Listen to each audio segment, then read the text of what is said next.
It's been nicknamed Canada's gnarliest tree because giant, gnarly trees amongst a stand of old-growth forest.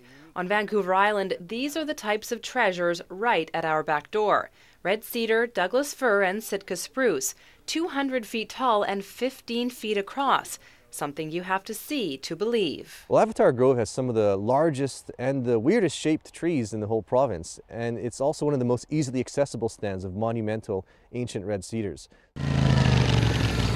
Just past Port Renfrew is Avatar Grove. It was discovered 2 years ago and recognized immediately for its ancient and unique-looking trees and its potential to attract tourists from all over the world. Avatar Grove is Cathedral Grove too. I'm certain now that because it's such an accessible area, it's such a spectacular stand, it will really put Port Renfrew on the map. But after learning the area was flagged for logging, the Ancient Forest Alliance got to work and started campaigning to save what it called some of the last valley bottom old-growth trees on Vancouver Island.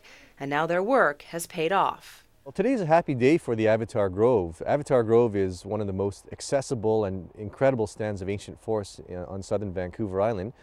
So we're very happy that after a stellar campaign for 2 years that they're going to protect this area. The Ministry of Forests has now added Avatar Grove to an old-growth management area, meaning the grove is protected and the trees cannot be cut down. What we were hearing from the community was the importance of the area, how unique it was, how valuable it was to the community in terms of tourism, and a very unique area in this province. Steve Thompson says his ministry received 236 comments from the public, 232 of those supporting the protection of Avatar Grove. The community, the Chamber of Commerce and Port Renfrew have all been thrilled to have this decision made. It's something they've been waiting for and looking for, and so we were, as I said, very, very pleased to be able to do that. The Ministry of Forests says while it is protecting Avatar Grove, the same amount of land has been removed from another old-growth management area and given to the company that held the tree farm license.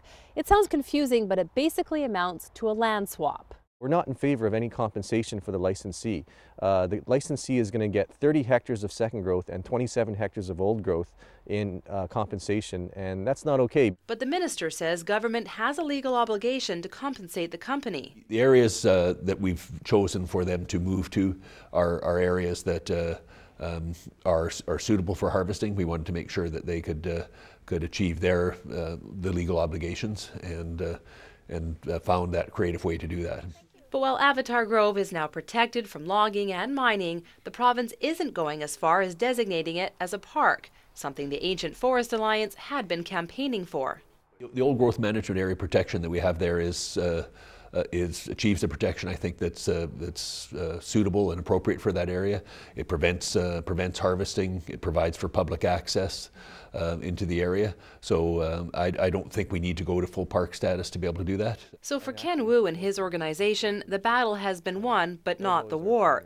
The group wants the province to protect all of BC's old-growth forests.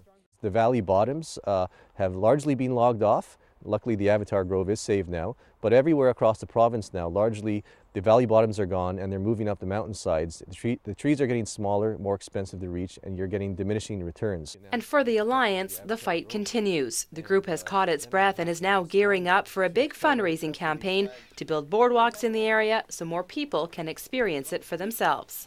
In Victoria, I'm Nikki Ewanyshyn for The Daily.